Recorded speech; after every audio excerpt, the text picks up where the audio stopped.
What's going on, everyone? Welcome to the trailer breakdown for Assassin's Creed Valhalla. Now, if you haven't already watched the CGI trailer that just dropped today, go over, make sure you do that, and then come right back here, because I am joined with Ashraf Ismail, creative director on Assassin's Creed Valhalla, and Darby Hello. McDevitt, narrative director on Assassin's Creed Valhalla.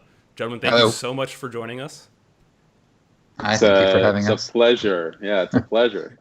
So we're gonna go through this trailer here and sort of break down some parts, pause and play, and hopefully y'all could shed a little bit more light on some things for us. So why don't we go ahead and start it? They are heartless. So right off the bat, I do want to stop this here. And Ashraf, I wanted to talk to you a little bit about this settlement we're seeing, because I know settlements play a big role in Assassin's Creed Valhalla. Yes, here what we're seeing is it's a settlement in Norway, a Norwegian settlement. The idea of home and settling, it's very important to Assassin's Creed Valhalla. A big part of the motivation of the story and the journey of Eivor, our hero, is about this idea of home and having this thriving settlement. What we're seeing here, again, is in Norway. This is home in Norway. Yeah, so let's keep going here, because I don't think they're staying in Norway for long. So, Darby, we see this giant statue here. Who is this exactly? This is a statue of Odin, one of the many gods in the Norse pantheon. It was pretty common before big events, before battle, before feasts, for the Norse to give offerings to the gods, sacrifices, in exchange for favors. This was not a religion that had where there was like an interventionist aspect where the gods were always watching over you, protecting you. They were a little bit more like humans. You had to do something for them and they would do something for you. So this is what we're seeing here, is kind of a pre something's about to happen and they're sort of going and asking for favors. Godless barbarians.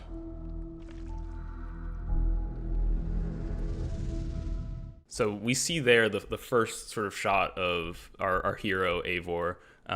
What's happening here? Why are they getting their face covered? So here, as Darby mentioned, we have a ritual because we're about to go out. We're about to go to raid, to attack. And so here we're getting sort of the favor of Odin. There's been a sacrifice made to Odin to gain this war god's favor. And is there anything you can sort of tell us about Eivor? Yeah, Eivor. Our hero, this is a Viking raider who is from Norway and who will be leaving Norway for the rolling green hills of England. Here we're sort of teasing the idea that the journey really starts in Norway, and it will eventually lead to England, where again it's about this idea of settling the people and building this thriving settlement. Again, very important to the motivation of this character. Now, players will be able to play Eivor as male or female, but it is the journey of Eivor.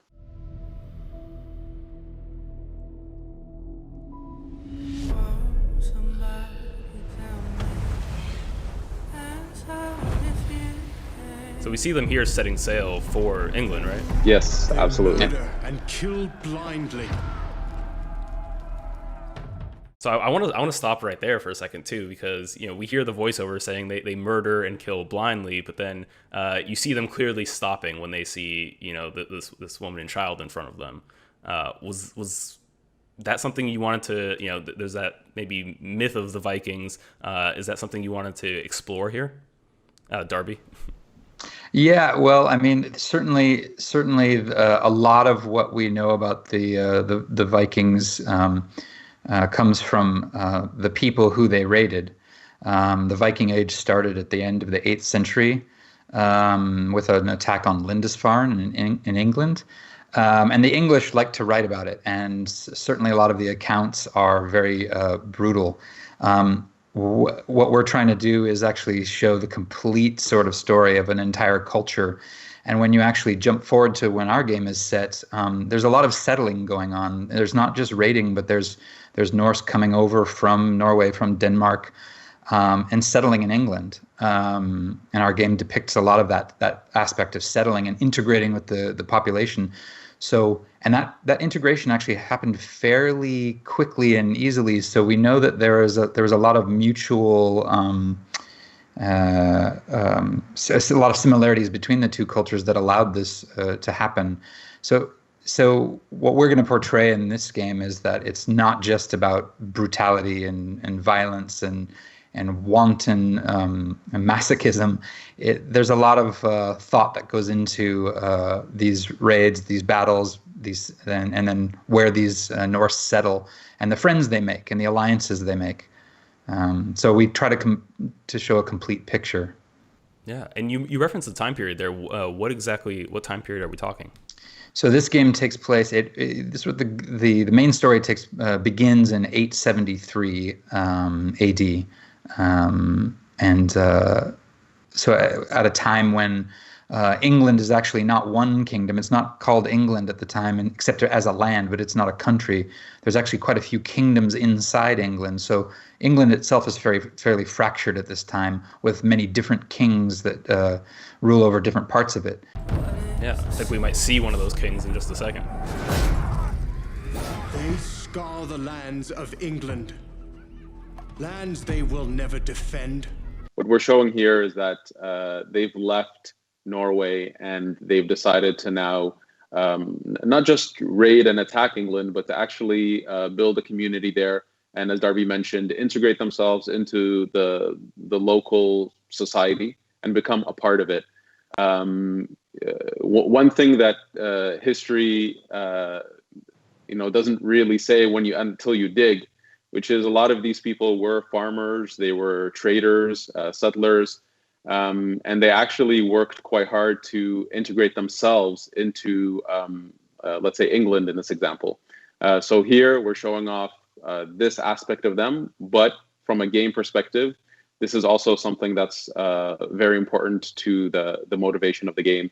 Building your settlement, growing it, making the choices as a leader within this community about how you want to grow your settlement. This is very important. And here we're kind of giving a little taste of that. Yeah, one thing that I think the English, or let's say the Saxons, you'd call them at the time when they were living there, they had because of the church, they had a lot of writing, so they were able to leave behind a lot of records. But so archaeologically, we have to actually go and look at other sources to see how well they actually integrated. And if you look at a map of England now and you see any town with the ending of Thorpe or by, B, that's probably means it was a Viking town or a Norse or Dane town settled. So we know just by the sheer number of them, hundreds of these towns, we know that they were actually very successful settlers. Never love. The time has come to speak. All right, so I think this is one of those kings that Darby you were mentioning. Who exactly is this? And it's sort of revealed here that this is also the person that's giving voiceover as well. Why does he seem to have such disdain towards the Vikings? Yeah, so this is Alfred, King Alfred, or Alfred the Great. He's the only English king to actually have that title. He didn't give it to himself. But he is the King of Wessex, which is the southernmost kingdom in England at the time. There's also three others, Mercia, Northumbria, and East Anglia, that we deal with. And he specifically is known for being one of the most staunch opponents of the Viking invasion. He was the strongest of the kings. He was able to push them back and for a time and deal with them, whereas other kings would rapidly crumble beneath the onslaught of the Danes and the Norse. To them, in a language they will understand.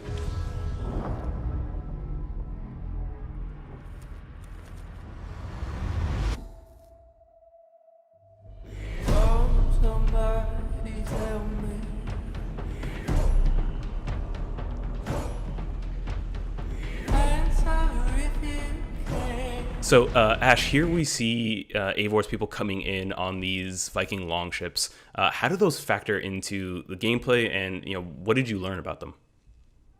Yeah, so the Viking longships, this is a technology that was unique to the Norse and the Danes and the Vikings in this time period.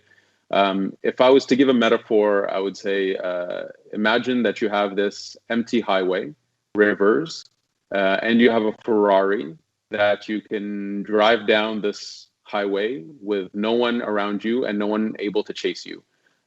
This is what gave the Vikings the capacity to get in so deep into the land behind enemy lines to hit and run. And these ships carried usually cargo and raiders. So raiders, these are warriors that were proficient in combat. They were able to get in, steal a lot of stuff, and run away. Yeah, I think we're going to see the events of that play out here in a little bit.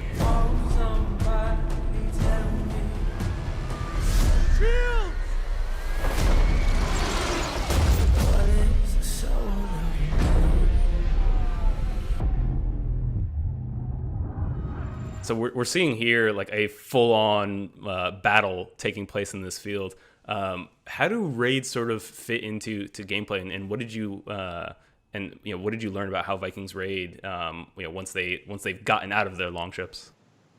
Well, there's really two parts. There's raiding, which is much more about kind of hit and run, get into a specific place, steal the riches, create a bit of chaos to make people flee, run away, to give them time to steal. That's a raid.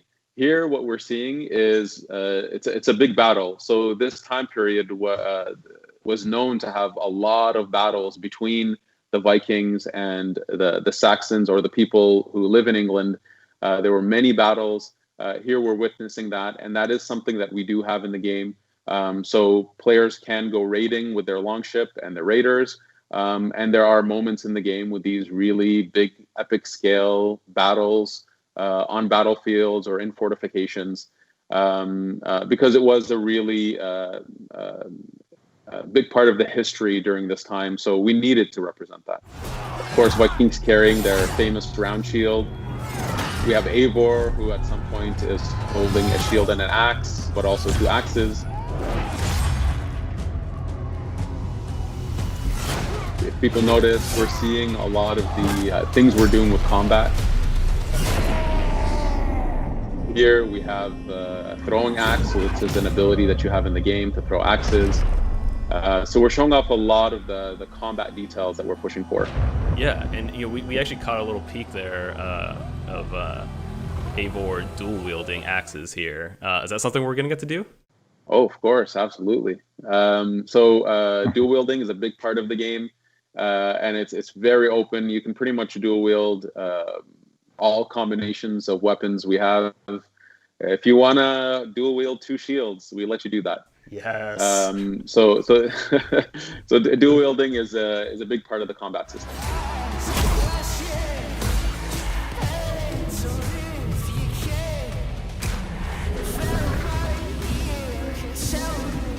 So we get like a little tease here. There's some hooded figure that appears to be standing next to this tree on the battlefield. Anything at all, Ash, you could tell us about this figure here? Here, Eivor believes that he is receiving some kind of favor, and it gives him the sort of, let's say, the will to push forward.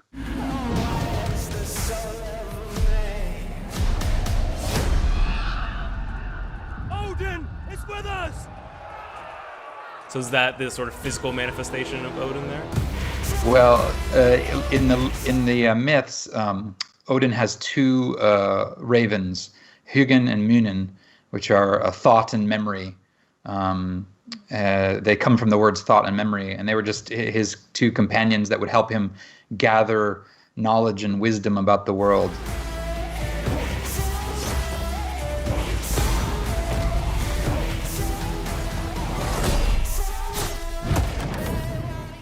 So we see Eivor here getting just about all they can handle.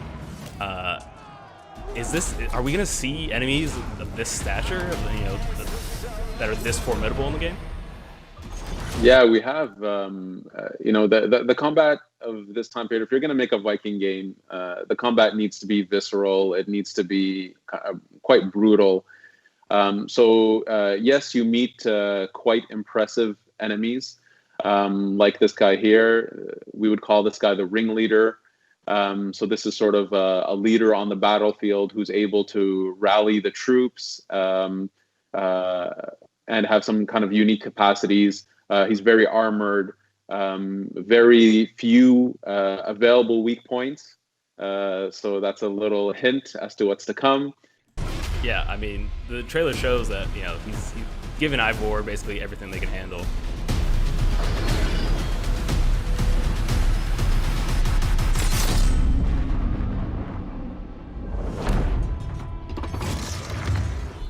Okay, so this is the coolest thing in the world.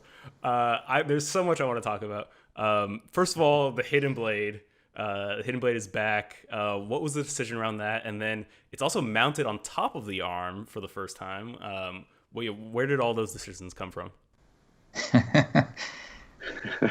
You go first. Let's see here. I'll go first. Okay. We're building a Viking fantasy. We wanted our players to live in the boots of a Viking warrior, and to fully live in that fantasy. But this is within the Assassin's Creed world. In our journey, of course, we can't spoil too much here. But in our journey, Eivor does meet with assassins. Now, Eivor doesn't necessarily know what that means, but there is some kind of common ground that they have, and this is something that these are people that Eivor will work with. And at some point, Eivor does receive a hidden blade.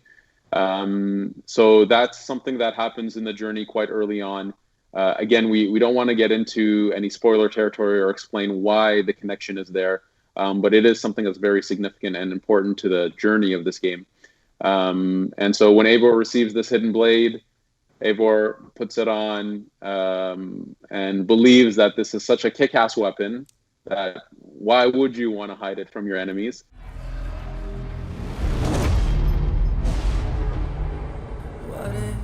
So here again, it's we wanted to show that Eivor, there's something more to this character than yes, this is a Viking raider, but there is more. There is something unique here. There's a unique journey that our players will go on within this Viking fantasy inside the Assassin's Creed world. Yeah, we spent a lot of time overlapping and intertwining threads to make sure that every moment of it really feels connected, integrated. That it's all, when you play this game, you're in not just a Viking game, but an Assassin's Creed game.